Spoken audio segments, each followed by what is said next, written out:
दिन भर करती क्या है? नीलिमा को आए 3 दिन हो गए, पर मजाल हो भाभी ने अपने आयरन से आए कपड़े दीवान से निकाल अलमारी में जमाए हो। नीलिमा सोचती कुछ कहूंगी तो उन्हें बुरा लगेगा, ननद का काम ही है भाभी को टोकना, इसलिए नीलिमा चुप रही। प्रतिदिन देखती भाभी के उतरे कपड़े, नाइटी सभी यहाँ वहां से ढूंढ भैया वॉशिंग मशीन में डाल चला देते। भैया का यह प्रतिदिन का काम है। शाम को स्टील प्लांट से आने के बाद कपड़े बदल सीधे मशीन में डाल देते, दूसरी सुबह चला देते। दुलारी बर्तन करने के बाद कपड़े फैला देती। शाम को जब बर्तन करने आती तो सूखे कपड़े ले आती। बिना तह किए वे पड़े रहते जब तक कि भैया उन्हें आयरन के लिए ना दे आते। और देखो, कपड़े आयरन हुए 3 दिन हो गए, पर अब तक दीवान की शोभा बढ़ा रहे हैं।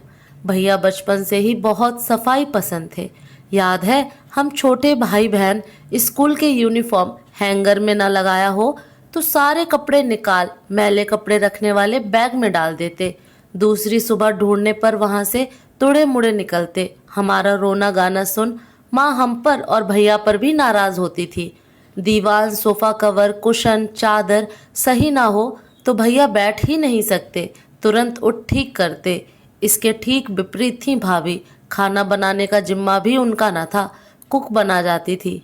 नीलिमा के बाबूजी सत्यजीत जी भैया भाभी सभी संग ही रहते। सत्यजीत जी समय के साथ तालमेल कर चलने वाले व्यक्ति थे।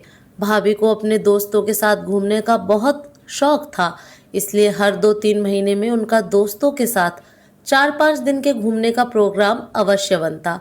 बाबूजी की देखभाल के लिए भैया रह जाते, इसलिए घर में कुक की आवश्यकता पड़ी, वरना 3 व्यक्तियों के लिए क्या ही खाना बनता। वॉक से आने के बाद पाइप चला आंगन धोना, पौधों में पानी डालना, बाजार जाना सभी भैया ही करते। आखिर नीलिमा से ना रहा गया। भाई को इतना काम करते देख नीलिमा को बहुत बुरा लगता। हंसते हंसते पूछ बैठी, भाभी दिन भर मोबाइल देखने और दोस्तों के साथ बात करने के सिवा आप करती क्या हैं? सुबह की चाय भैया बनाते, आंगन धोना, पौधों में पानी डालना, वॉशिंग मशीन चलाना सब भैया कर देते हैं। कुक खाना बना चली जाती। आपके जिम में कोई काम है या नहीं? आपको तो नफ़ा ही नफ़ा है।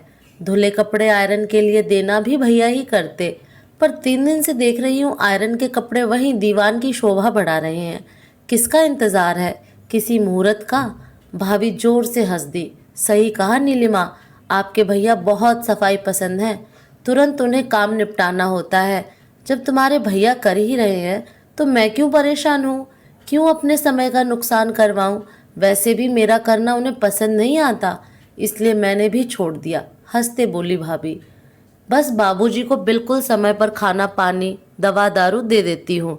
रात को सिकाई करने के लिए गर्म पानी का बैग भी, इसमें कभी कोताही नहीं बरतती। 85 के उम्र में भी बाबूजी खुद अपना काम कर लेते हैं। शाम को वॉक पर भी जाते हैं। कभी मन किया तो आप सभी की बचपन की बातें शेयर भी करते हैं। बस उनकी उपस्थिति हमारे बीच बनी रहे, यही कामना करती हूँ। बुजुर्ग ना सिर्फ घर की शोभा हैं, वे घर के ताज हैं। ताज के बिना जैसे राजा राजा नहीं लगता, वैसे बाबूजी के बिना घर घर नहीं लगता। आप लोगों के आने पर उनके चेहरे के निखार ही बढ़ जाती है। सही कह रही हैं भाभी, पिता की उन्होंने कभी अवहेलना नहीं की। पिछले 3 सालों में 2-3 बार बुरी तरह से बीमार पड़ गए थे, पर भैया भाभी ने मानो यमदूत से खींच उन्हें वापस ला खड़ा कर दिया। नाड़ा बांधने वाला नहीं, इलास्टिक वाला पजामा पहनाने का सुझाव भी भाभी ने ही दिया। नीलिमा को लगा भाभी का पिता की देखरेख करने का काम अन्य काम न करने पर भारी पड़ गया। लगा देर सवेर भाभी कपड़े जमा भी लेगी। इतना एडजस्ट भैया शायद इसलिए कर रहे, वह भी कर ही सकती हैं। जहां सवाल अपने पिता का है, क्या नफ़ा और क्या नुकसान देखना इसमें। रिश्तों को संभाल कर रखना ही सबसे बड़ा नफ़ा है। रिश्तों को प्यार से, अपनेपन को हमेशा बचाए रखने की कोशिश करनी चाहिए। थैंक यू सो मच भाभी, आप जो भी पिता के लिए कर रही हैं। मैं दोनों हाथ जोड़ आपको प्रणाम करती हूँ। नीलिमा की आवाज़ भर्रा गई। अरे इसमें हाथ जोड़ने वाली क्या बात है? जैसे तुम्हारे पिता वैसे ही मेरे भी, कहते नीलिमा को गले लगा लिया। तो दोस्तों, आपको ये कहानी कैसी लगी कमेंट करके ज़रूर बताएं। फिर मिलूंगी एक नई कहानी के साथ।